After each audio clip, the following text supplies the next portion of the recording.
ഇനി എന്തിന്നപ്പോൾ പോയി വണ്ടി അങ്ങനെ ഇരുന്ന് അങ്ങനെ മുമ്പോട്ട് പൊയ്ക്കൊണ്ടിരിക്കുമ്പോൾ ഒരു വാഴക്കൂമ്പ് ഇങ്ങനെ ഇരിക്കുന്നു. ചാടി ഇറങ്ങി ഞാൻ ഈ പർവ്വതത്തിൽ തന്നെ നോക്കിയിരിക്കും. അപ്പോഴേ മൈൻഡ് പറയുന്നു ഇതാണ് മന്ദരപർവ്വതം. അപ്പോൾ നമ്മൾ ഉള്ളിൽ നിന്ന് പറയുകയാണ്. അപ്പോൾ മറ്റ് രണ്ടുപേരൂടെ വന്നു. നമ്മൾ തൊഴിൽ കാണുന്നില്ല, കാണാൻ പറ്റില്ല. അത് ഞാനേ എത്ര തവണ കണ്ടിട്ടുണ്ട്? ഞാൻ എല്ലാവരെയും കാണിക്കും, അവർ കാണാൻ പറ്റത്തില്ല. എത്ര തവണ കണ്ടിട്ടുണ്ട്? ഒരു 5-6 പ്രാവശ്യം. ആ കിടന്ന ആ ഭാഗത്താണ് ശിവരാത്രിയുടെ ആരംഭം. അതായത് ശിവൻ അവിടെ മോഹാലസ്യപ്പെട്ട് ഒരു ദിവസം അവിടെ കുത്തിയിരുന്നു ഇതിന് ശിവൻ. അപ്പൊ ആ ചികിത്സ ദേവന്മാർ ചുറ്റിരുന്ന് ചെയ്തതാണ് ശിവരാത്രിയായിട്ട് മാറിയത്. ഡോക്ടർ നമസ്തേ. നമസ്തേ. ഇന്ന് അങ്ങ് എന്നോട് പറഞ്ഞതനുസരിച്ച് അങ്ങ് കുംഭമേളയ്ക്ക് പോകാൻ തയ്യാറായി നിൽക്കുക. അതെ അല്ലേ? സർവ്വ തയ്യാറെടുപ്പുകളിലുമാണ്. അതെ. ഇനി എണ്ണപ്പെട്ട ദിവസങ്ങളിലേ ഉള്ളൂ യാത്രയ്ക്ക്. അത് മാത്രമല്ല, അന്നത്തെ പ്രധാന സ്നാനത്തിന് മരിച്ചാൽ പോലും അതിനകത്ത് പങ്കെടുക്കും എന്നുള്ളൊരു പ്രതിജ്ഞയും 28-ാം തീയതി. അപ്പോൾ ആ വേളയിൽ ഈ കുംഭമേളയുടെ കുറിച്ച് അങ്ങയുടെ ഓർമ്മയിൽ വന്ന അനുഭവങ്ങൾ എന്താണ്? ഈ കുംഭം എന്ന് പറഞ്ഞാൽ അമൃതകുംഭം എന്നുള്ള അർത്ഥമാണ്. അത് ഉണ്ടായത് പാലാഴിയിലാണ്. പാലാഴി മദനമാണ്. പാലാഴി മദനത്തിൽ വെച്ച്. അപ്പോൾ 2010 ഞാൻ ഇതിനെപ്പറ്റി, ഹിമാലയത്തെ പറ്റി ഒരു പിടിയുമില്ല. ഇതെങ്ങനെ എവിടെ വെച്ച് പോകണം എന്ന് ഒരു പിടിയുമില്ല. കുംഭമേള കേട്ടിട്ടുണ്ട്, പക്ഷേ കുംഭമേളയല്ല. അന്ന് ആ വർഷം കുംഭമേളത്തെ, ഹരിദ്വാർ കുംഭമേള ആ വർഷം നടന്ന് കഴിഞ്ഞതേ ഉള്ളൂ. അപ്പോൾ കുംഭമേളയെ പറ്റി കേട്ടിട്ടില്ല, ഹിമാലയത്തെ പറ്റി ഒരു അറിവുമില്ല. അപ്പോൾ അങ്ങനെ പോയി. നമ്മുടെ മലയാളി ഒരു ആശ്രമം അവിടെ ഉണ്ട്, പാലക്കാടുകാരുടെ. അപ്പോൾ അവിടെ കയറി. പിന്നെ ഇപ്പോൾ എല്ലായിടും മലയാളികളെ കൊണ്ട് നിറഞ്ഞിരിക്കും. അപ്പോൾ കുറേ ഫ്രീ ആയിട്ട് ഇരിക്കാൻ ഒരു സന്യാസിയെ കിട്ടി, സത്യാനന്ദ സരസ്വതി സ്വാമികളുടെ. സത്യാനന്ദ സരസ്വതി സ്വാമി അദ്ദേഹത്തിൻ്റെ അമ്മാവൻ. അപ്പോൾ അതൊരു അതിശയമാണ്. ഇദ്ദേഹം ഇപ്പോഴും ഈ വർഷവും ഞാൻ കണ്ടതാണ്. അദ്ദേഹം ഇപ്പോഴും ജീവിച്ചിരിക്കും. സത്യാനന്ദ സരസ്വതി അമ്മാവൻ. സത്യാനന്ദ സരസ്വതിക്ക് ഇപ്പോൾ ഉണ്ടായിരുന്ന ഒരു 100 വയസ്സെങ്കിലും കാണില്ലേ? അതെ, ഉണ്ടാവും. 100 വയസ്സെങ്കിലും ഉണ്ടാവും. അപ്പോൾ അദ്ദേഹത്തിന് അമ്മാവൻ എത്ര വയസ്സ് കാണും ഇപ്പോൾ? അതിന്നും എത്രയോ വയസ്സ് കാണും. അതെ. അതാ ഞാൻ ഇദ്ദേഹത്തെ ഒരുപാട് ചോദിച്ച്, കേരളത്തിൽ എവിടെയാണെന്ന് അദ്ദേഹം പറയത്തില്ലായിരുന്നു. ചോദിച്ചാണ് അറിയുന്നത് സത്യാനന്ദ സരസ്വതിയുടെ അമ്മാവനാണ്. അദ്ദേഹം വലിയൊരു ജ്ഞാനിയാണ്.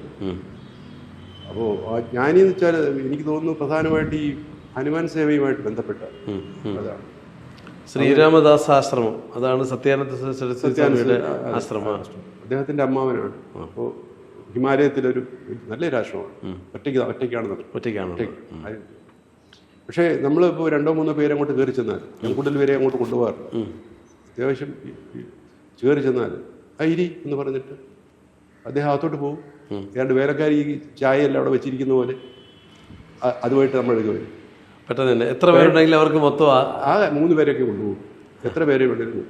അവസാനം എന്നെ മനസ്സിലാകാതെ, അദ്ദേഹത്തിന് പ്രായം കൊണ്ടായിരിക്കും മനസ്സിലാകാതെ. അപ്പോൾ അദ്ദേഹം 2018 അദ്ദേഹം അതിന് മുമ്പായിട്ട് ഞാൻ അവിടെ ആദ്യം പോകുന്ന 10 നിങ്ങൾ അവിടുന്ന് കേരളത്തിൽ നിന്ന് ഗ്രൂപ്പായി വന്നില്ലെങ്കിൽ ഇവിടെ വണ്ടിയൊന്നും പാവം കിട്ടത്തില്ല. അപ്പോൾ അതുകൊണ്ട് ഗ്രൂപ്പിനകത്ത് വാങ്ങും, എങ്കിലേ ഇവിടെ നമുക്ക് ഈ 4 അമ്പലങ്ങളിൽ പോകാൻ പറ്റും. അല്ലേ പറ്റത്തില്ല.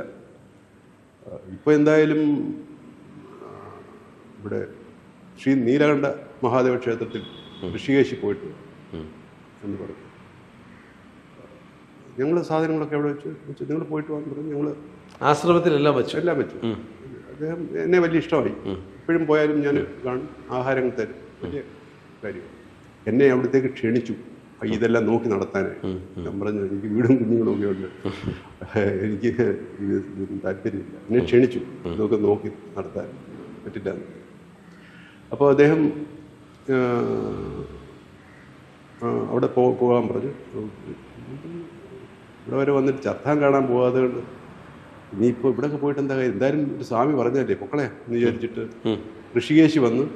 ഋഷികേശ് വന്നിട്ട് ലക്ഷ്മൺ ജൂലൈ എന്ന് പറയുന്ന കമ്പിപ്പാലം കയറി അപ്പുറത്ത് പോയി. അപ്പോൾ അവിടുന്ന് അന്ന് 25 രൂപ കൊടുത്താൽ ഈ ശ്രീ ശ്രീ നീലകണ്ഠ മഹാദേവ ക്ഷേത്രത്തിൽ അവിടത്തേക്ക് ജീപ്പ് ഓ ജീപ്പില് 4 പേരെ കൊണ്ടുപോകും. അന്ന് ഒരു ചെറിയ കാട്ടുവഴിയാണ്. അതെ അതെ 4 പേരെ കൊണ്ടുപോകും. ഇപ്പം ഞാൻ പുറകിൽ ഇങ്ങനെ ഇരിക്കുകയാണ്. സ്ഥലങ്ങൾ മനോഹരമായ സ്ഥലം. അത് അതിഭയങ്കര ഹിമാലയത്തിലെ ഏറ്റവും നല്ല മനോഹരമായ ദൃശ്യങ്ങളാണ് അവിടെ കാണാൻ പറ്റുന്നത്. ഇത് കണ്ട് ഞാൻ പുറകിൽ ഇങ്ങനെ ഇരിക്കുകയാണ്. ഞാൻ മുമ്പിൽ ഇരിക്കുകയായിരുന്നു. ദൃശ്യങ്ങളുടെ ഇത് ആഴം കണ്ടപ്പോഴത്തേക്ക് ഞാൻ പുറകിൽ ചാടി. ഇങ്ങനെ ഇരുന്നപ്പോൾ പോയി വണ്ടി അങ്ങനെ ഇരുന്ന് അങ്ങനെ മുമ്പോട്ട് പൊയ്ക്കൊണ്ടിരിക്കുമ്പോൾ ഒരു വാഴക്കൂമ്പ് ഇങ്ങനെ ഇരിക്കുന്നു. അപ്പോൾ എൻ്റെ അടുത്ത് ഇരുന്ന ആളിന് എന്നോട് പറഞ്ഞു, ഇതത് കണ്ടു? ഇല്ല. ഞാൻ പറഞ്ഞു, അങ്ങോട്ട് നോക്കാതെ ഒരു വാഴക്കൂമ്പ് പോലൊന്നും വല്ലതും കാണുന്നില്ല. ഇല്ല, ഒന്നും കാണുന്നില്ല. അപ്പോൾ ഞാൻ അവിടെ ചാടി അങ്ങ് ഇറങ്ങി. ഈ വാഴക്കൂമ്പ് പർവ്വതമാണ്. വാഴക്കൂമ്പ് പർവ്വതം.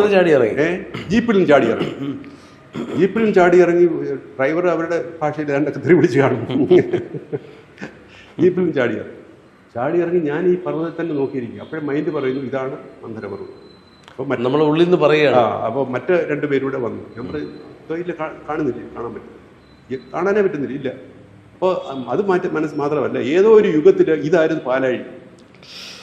ഓ, അതായത് നിങ്ങൾ ആ യാത്ര ചെയ്ത സ്ഥലം പാലാഴിയായിരുന്നു. ആ യുഗത്തിലാണ് ഈ ശിവരാത്രിയുടെ മാഹാത്മ്യത്തിൽ വരുന്ന ഈ സംഭവം നടന്നത്. ഈ പാലാഴി കടഞ്ഞത് ആ മന്ദരപർവ്വതമാണ് കിടക്കുന്നത്.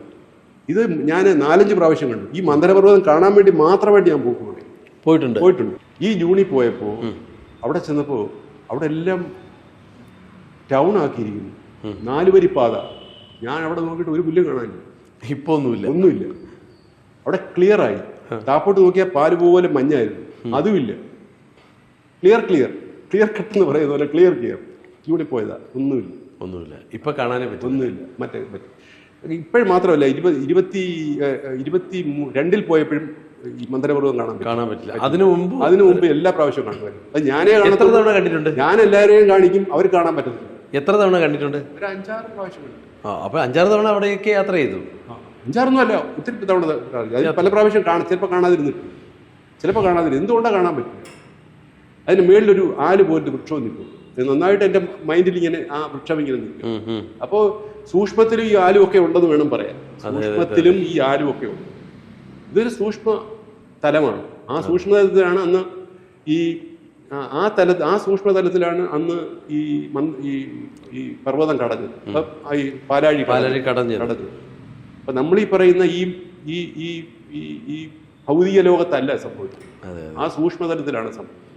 അപ്പോൾ അതിനുശേഷം ശിവൻ ഈ വിഷമെടുത്ത് കുടിക്കുകയും അവിടെ ബോധം കെട്ട് വീഴുകയും വേറെ ഒരു വലിയ വൈദ്യന്മാരൊക്കെ വന്നിട്ട് ചികിത്സയൊക്കെ ചെയ്തതായിട്ട് കഥ പറയുന്നു. അപ്പോൾ അതിനുള്ളിൽ തന്നെ അമൃത് പുറത്തു വന്നു. അമൃതം കൊണ്ട് അങ്ങോട്ടും ഇങ്ങോട്ടും പിടിയായി. മോഹിനി വേഷം കിടന്ന ആ ഭാഗത്താണ് ശിവരാത്രിയുടെ ആരംഭം. അതായത് മോഹാലസ്യപ്പെട്ട് ഒരു ദിവസം അവിടെ കുത്തിയിരുന്നു ഇതിന് ശിവൻ. ഈ പണ്ടൊക്കെ വിഷം കടിച്ചാൽ ഒരു ദിവസം ഉറക്കൊഴിക്കണം.